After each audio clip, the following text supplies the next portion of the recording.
and student, আসসালামু আলাইকুম। আবারও তোমাদের সামনে ফিরে আসলাম। Welcome to my channel teaching math with Sathi miss. Last ক্লাসে আমরা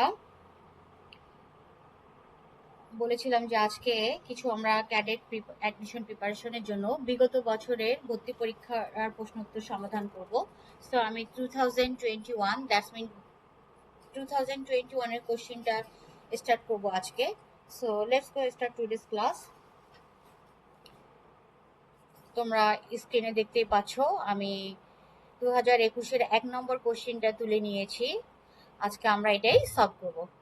সো দেখো এখানে 2021-এর ক্যাডেট কলেজ ভর্তি পরীক্ষায় যে কোশ্চেনগুলো আসছে আমি একে একে সব সলভ করব। সো আজকে জাস্ট আমরা 1 নম্বরটা করব। আর আমার কাছে মনে হয় যে ক্লাস 6-এর সবাই মোটামুটি চ্যাপ্টার 1টা বা চ্যাপ্টার 1 অ্যান্ড 2 ভালো করেই ফিনিশ করেছো। ওকে, নিচের প্রশ্নগুলোর সঠিক উত্তর খাতায় লেখো। সো প্রথমে কিন্তু কোশ্চেন একে 10টা কোশ্চেন আনসার থাকে এবং 10টা কোশ্চেন আনসারের জন্য কিন্তু এক একটাতে 1 মার্ক করে। সো 10 অন যা 10। প্রথমে আছে নিচের প্রশ্নগুলোর সঠিক উত্তর খাতায় লেখো। সো অঙ্ক পাতনে কয়টি অঙ্ক ব্যবহার করা হয়? অঙ্ক পাতনে কয়টি অঙ্ক ব্যবহার করা হয়? অঙ্ক পাতনে মোট কিন্তু 10টি অঙ্ক ব্যবহার করা হয়। নিশ্চয়ই তোমরা এটা পড়েছো অধ্যায় 1-এ অঙ্ক পাতন কাকে বলে বা কয়টি অঙ্ক ব্যবহার করা হয়। তো অঙ্ক পাতনে মোট 10টি অঙ্ক ব্যবহার করা হয়। তো সংখ্যাগুলো কি কি দেখো, 0 থেকে একদম আমরা কাউন্ট করব। তো 0 থেকে কাউন্ট করলে 9 পর্যন্ত। সো আমার 10টি অঙ্ক হয়। 0 1 2 3 4 5 6 7 8 9 10 এভাবে আর কি আমরা অঙ্ক পাতনে 10টি অঙ্ক পেয়ে যাচ্ছি।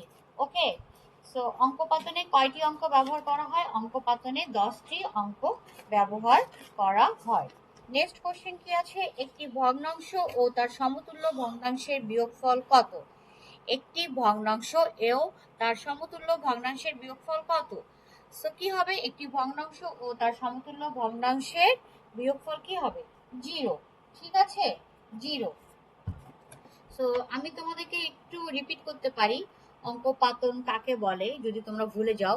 সো অঙ্ক পাতনটা কি? পাটিগণিতে 10টি প্রতীক দ্বারা সব সংখ্যায় প্রকাশ করা হয়। পাটিগণিতে 10টি প্রতীক দ্বারা সব সংখ্যায় প্রকাশ করা হয়। এই প্রতীকগুলো হলো 1 থেকে দ্যাটস মিন 0 পর্যন্ত। 1 2 3 4 5 6 7 8 9 10। সো দ্যাটস মিন 1 2 3 4 5 6 7 8 9 9 পর্যন্ত কাউন্ট করলেই মেবি 0 0। সেখান থেকে 1 থেকে আমি 0 পর্যন্ত কাউন্ট করলেই হচ্ছে আমার এখানে 10টি অঙ্ক পাতন চলে আসে। সো এগুলোকে কি বলা হয়? অঙ্ক বলা হয়, আবার সংখ্যাও বলা হয়। তো শূন্য ব্যতীত বাকি সংখ্যাগুলো হচ্ছে স্বাভাবিক সংখ্যা। সো এই শূন্য ব্যতীত বাকি সংখ্যাগুলোকে কি বলে? স্বাভাবিক সংখ্যা। তো এদের মধ্যে প্রথম 9টি প্রতীককে সার্থক অঙ্ক বলে। প্রথম 9টিকে কি বলে? সার্থক অঙ্ক। এবং শেষেরটিকে শূন্য বলা হয়। সো সংখ্যাগুলোর স্বকীয় বা নিজস্ব মান যথাক্রমে 1 2 3 4 5 6 7 8 9 ও 0। সো 9 অপেক্ষা বড় সংখ্যায় 2 বা ততোধিক অঙ্ক পাশাপাশি বসিয়ে লেখা হয়। কোন সংখ্যার অঙ্ক দ্বারা লেখাকে অঙ্ক পাতন বলে। তো কোন সংখ্যা অঙ্ক দ্বারা লেখাকে কি বলে? অঙ্ক পাতন বলে। সো আমি যদি লিখতে চাই যে অঙ্ক পাতন কাকে বলে, তাহলে আমরা ইজিলি লিখতে পারি অঙ্ক পাতন কাকে বলে? কোন সংখ্যা অঙ্ক দ্বারা কোন সংখ্যা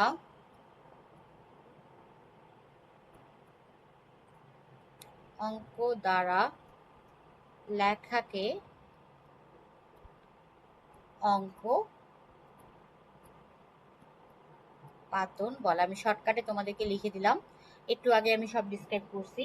সো এখানে জাস্ট বলছি নিচের সংখ্যাগুলো অঙ্ক পাতনের কয়টি অঙ্ক ব্যবহার করা হয়, জাস্ট তোমরা যেভাবে লিখবা আমি এখানে সলভিং করে দেখিয়ে দিয়েছি। সো স্টুডেন্ট, এখন আমরা নাম্বার খটা করব। ক্ষয়ের কোশ্চেনটা দেখি আমরা কি বলছে। একটি ভগ্নাংশ ও তার সমতুল্য ভগ্নাংশের বিয়োগফল কত?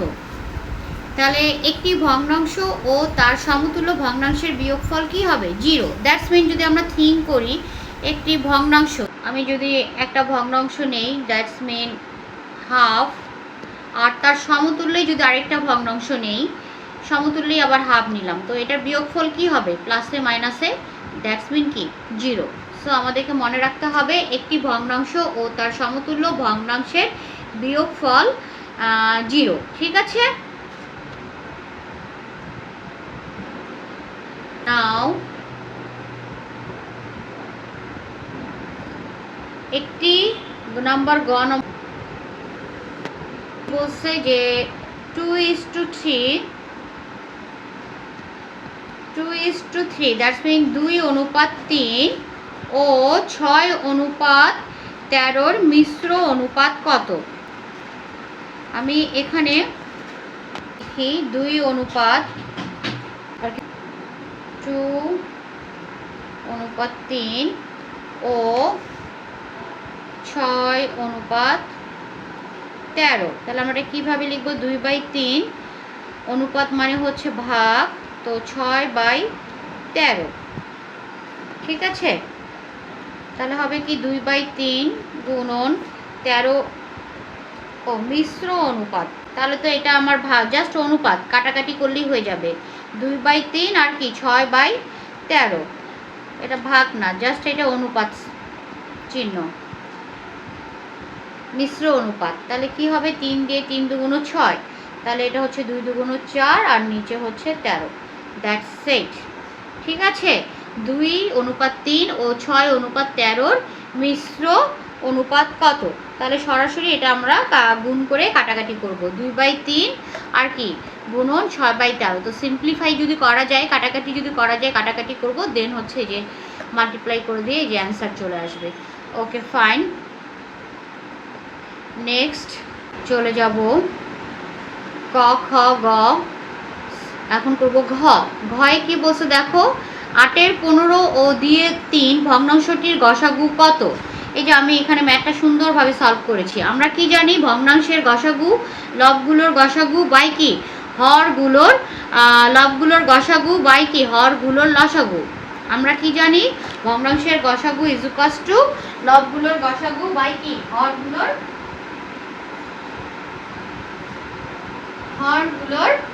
লসাগু। ঠিক আছে। তাহলে ভগ্নাংশ দুটি কি কি?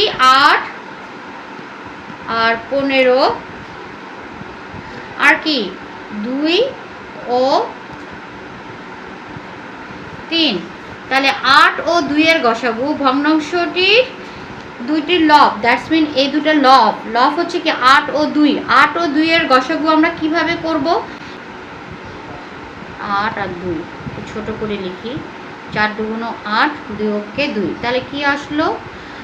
লসাগু করলে কিন্তু আমাদেরকে কমন আনকমন সব নিতে হবে। লসাগু করলে 8 আসবে, আর গসাগু করলে কিন্তু 2 আসবে, শুধু এই পার্টটা। তাহলে গসাগু করলে 2 আসবে, বা আমরা কিন্তু এইভাবেও করতে পারি।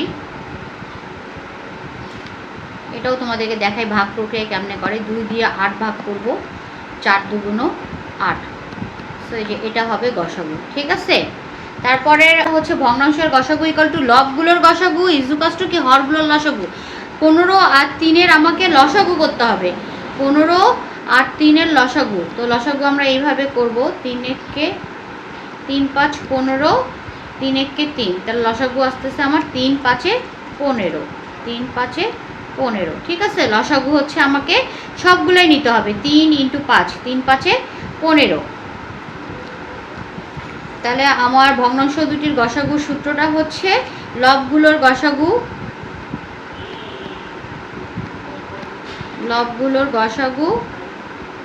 আর কি হরগুলোর, সূত্রটা হচ্ছে লবগুলোর গসাগু বাই হরগুলোর লসাগু। ঠিক আছে। মিস্টেক করা যাবে না। লবটার গসাগু করব, হরের লসাগু করব।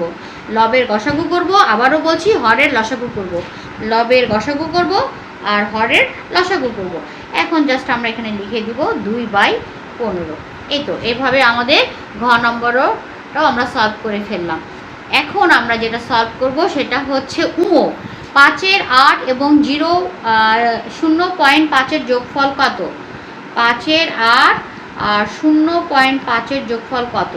তোমাদের সুবিধার্থে আমি হোয়াইট বোর্ডেও শেয়ার করছি, আবার তোমরা এখান থেকে যে সলিউশনগুলো দেখে নিতে পারো। আমি খাতায় সলভ করেছি। 5-এর দশমিক উঠালে কি হবে? এই দশমিকটা উঠালে 1, আর তার ডান দিকে একটা এক ঘর সংখ্যা আছে, এই জন্য কি 0। এখন হচ্ছে আমরা যদি এটাকে একটু কাটাকাটি করে ছোট করে নিই, 1-এর 2, তাহলে কি হবে? 5-এর 8 যোগ কি 1-এর 2, 5-এর 8 আর 1-এর 2-এর হচ্ছে আমরা এখন সলভ করব। 8 আর 2-এর লসাগু কি হবে? 8। 8 দিয়ে 8কে ভাগ করলে 1, তাহলে 5 দিয়ে 1কে গুণ করলে 5, তাহলে 5, আর 8 দিয়ে 2কে ভাগ করলে হচ্ছে 4, তো 4-এরকে 4, তাহলে কি হচ্ছে 5 যোগ 4, দ্যাটস মিন হচ্ছে 8। সো আমার ক্যালকুলেশনে আসতেছে 5 যোগ 4 9, 9 যোগ 8। তো লব যেহেতু বড়, হর ছোট, সো আমাদেরকে এটাকে ডিভাইড করতে হবে। তাহলে 8-একে 8, 9 থেকে 8 বাদ দিলে 1, তাহলে আমার অ্যান্সার দাঁড়াচ্ছে 1.1-এর 8। দ্যাটস ইট, এটাই হচ্ছে আমার উত্তর। এইভাবে নম্বরটারও সলভ করা হয়ে গেল। ওকে, এখন আমরা নেক্সট চলে যাব চ নম্বরটা কি বলছে দেখো। 12 জন লোক একটি কাজ 18 দিনে করতে পারে, তাহলে 15 জন লোক ওই কাজ কত দিনে করতে পারে? তো খুবই সহজ, আমরা জাস্ট ঐকিক নিয়মে এই ম্যাথটা করব। 12 জন লোক, আমি এখানে শর্টকাটে লিখতেছি, তোমরা ডিটেলস লিখবা, যে আমি এখানে ডিটেলস লিখে দিয়েছি। 12 জন লোক একটি কাজ 18 দিনে করতে পারে। কত? 18 দিনে। তাহলে একজন লোক ওই কাজটা কি করতে সময় বেশি লাগবে না কম লাগবে? অবভিয়াসলি বেশি লাগবে, তাই না? কারণ 12 জন লোক একটি কাজ 18 দিনে করতেছে, তো এখন যদি আমি একাই করি তাহলে সময় আমার বেশি লাগবে। তো বেশি হলে গুণ, মনে রাখবে, বেশি হলে গুণ, আর কম সময় নিলে ভাগ। আবার এখানে 15, এখন 15 জন লোক ওই কাজটি করতে কি আবার কম সময় লাগবে, তাহলে হচ্ছে ভাগ। তাহলে 18 গুণন 15 ভাগ গুণন 12 ভাগ 15, এটা আমি কাটাকাটি করি, 3 6 18, 3 5 15, ঠিক আছে? তাহলে আমার দাঁড়াচ্ছে 6 12 72 আর 5, এটাও আমাকে ডিভাইড করতে হবে, লব বড়। তাহলে 5-একে 5, 7 থেকে 5 বাদ দিলে 2, আর 2 নামলো, তাহলে হচ্ছে কি আবার আমরা এটা দিব 4 5 কি 20, সো 2, সো আমরা 14 পূর্ণ কি 2-এর 5, বা লিখতে পারি এভাবে 72-এর 5, 72-এর 5 দিনে, ঠিক আছে? এই তো, এভাবে আমার 6 নম্বরও সলভ করা হয়ে গেল। এখন হচ্ছে 6 নম্বর। 6 নম্বর কি বলছে? 3 গুণন 0.3 ভাগ 0.01, তাহলে কি করতে হবে? 3 দশমিক উঠালে হচ্ছে 3, দশমিক উঠালে 1, তার ডান দিকে একটা ঘর, এই জন্য একটা শূন্য, আর ভাগ চিহ্ন যেহেতু আছে গুণন, এটার দশমিক উঠালে হচ্ছে 100 আসবে, 1/100, আর গুণ যেহেতু, তাহলে হচ্ছে আমার হর যাবে উপরে, লব নামবে নিচে, ঠিক আছে? এই যে এখানে আমি করে দেখিয়েছি, তোমরা এটা দেখতে পারো সলিউশনটা। তারপরে এই শূন্য কাটা, আর কিছু কাটাকাটি যায় না, সো 3 3-কে 9, আর এই যে 9 10-এ 90, দ্যাটস ইট। এই তো আমার 6 নম্বরও সলভ হয়ে গেল। এখন হচ্ছে বরিগজ্জ। বরিগজ্জয় কি আছে? 200টি লিচুর 1/2% কত লিচু? খুবই সহজ, 200টি লিচু 1/2%, 1/2, তাহলে 1/2, আর পার্সেন্টেজ বললে শতকরা বললে কি আসে? 1/100। এখন আমরা এটা কাটাকাটি করবো, এই শূন্য কাটা, এই শূন্য কাটা, 2 2 কাটা, তাই না? তাহলে শুধু কি থাকতেছে? 1টি লিচু। এই তো, যে আমার জ নম্বরও সলভ হয়ে গেল।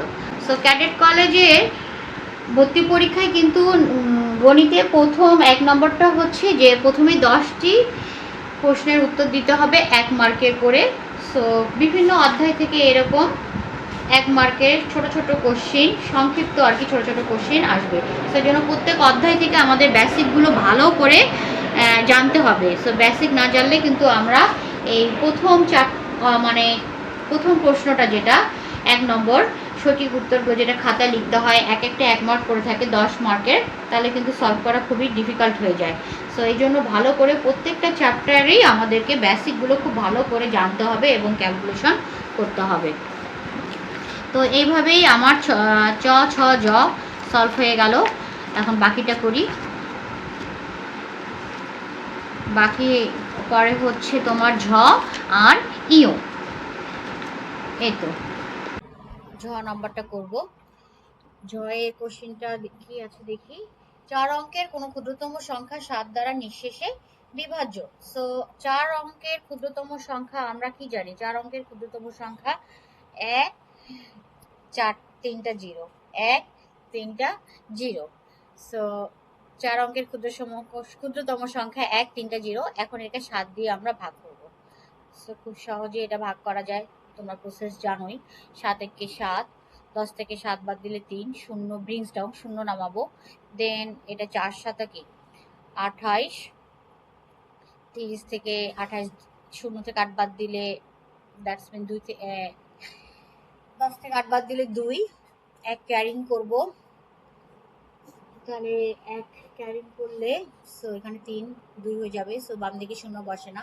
সো এক কথায় 30 থেকে 28 বের করলে 2, আবার শূন্য নামালে শূন্য নামাচ্ছি।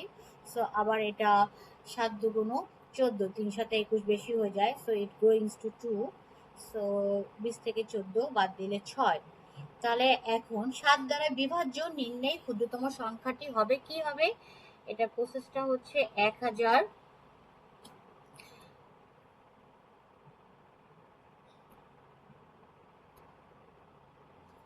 এটার প্রসেসটা হচ্ছে যখন আমাদের ভাগশেষ থাকবে 6, তাহলে আমাদেরকে করতে হবে 1000 যোগ 7 দিয়ে নিঃশেষে বিভাজ্য বলেছিল, আর ভাগশেষ 6টা বিয়োগ করতে হবে। দ্যাটস ইট, আর কিছু না।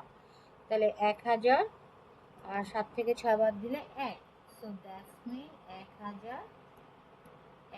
এই তো, এটাও আমাদের সলভ হয়ে গেল 6 নম্বর। সো নাও আমরা ইও নম্বর করব। ইও নম্বর করলে আমাদের নাম্বার কোশ্চেন শেষ হয়ে 1 নম্বরটা পুরোটাই শেষ হয়ে যাবে। সো মনে রাখতে হবে 1 নম্বরে 10টা সংক্ষিপ্ত উত্তর থাকে 1 1 করে। সো ইও কি বলছে? দুটি সংখ্যা সহমৌলিক হলে তাদের গসাগু কত? সো দুটি সংখ্যা সহমৌলিক হলে তাদের গসাগু হবে 1। তাদের গসাগু হবে 1। সো দ্যাটস মিন সহমৌলিক কাকে বলে? আমার প্রিভিয়াস ক্লাসটা তোমরা ভালো করে দেখে নিবা। তো ওখানে আমি সহমৌলিক ডিসক্রিপশন করেছি এবং কতগুলো এক্সাম্পল দিয়েও বুঝিয়ে দিয়েছি সহমৌলিক কাকে বলে। তাহলে খুব ভালো করে তোমরা বুঝতে পারবা। দুটি সংখ্যা সহমৌলিক হলে তাদের গসাগু কত হয়? 1। মনে রাখবা, দুটি সংখ্যা যদি সহমৌলিক হয় তাদের গসাগু কি হবে? তাদের গসাগু হবে 1। এই তো এইভাবে আমরা 1 নম্বরটা পুরোটাই সলভ করলাম। নেক্সট ক্লাসে, তো আজকের ক্লাসটি এখানে শেষ করছি। নেক্সট ক্লাসে আমরা আবারও 2021-এর পরের কোশ্চেনগুলোর সমাধান তোমাদেরকে দেখাবো। আর আমার সাথে যদি ক্যাডেট অ্যাডমিশনের ফুল প্রিপারেশন নিতে চাও, অবশ্যই আমাকে সাবস্ক্রাইব করে আমার সঙ্গেই থাকবে এবং আমার ভিডিওগুলো ফলো করে তোমরা বাসায় প্র্যাকটিস করে প্রস্তুতি নিবে। আশা করছি ইনশাল্লাহ তোমাদের ক্যাডেটে চান্স হবেই। আর অবশ্যই তোমাদের প্রবলেমগুলো আমাকে অবশ্যই কমেন্ট বক্সে জানাবে। ঠিক আছে? আল্লাহ হাফেজ। আসসালামু আলাইকুম।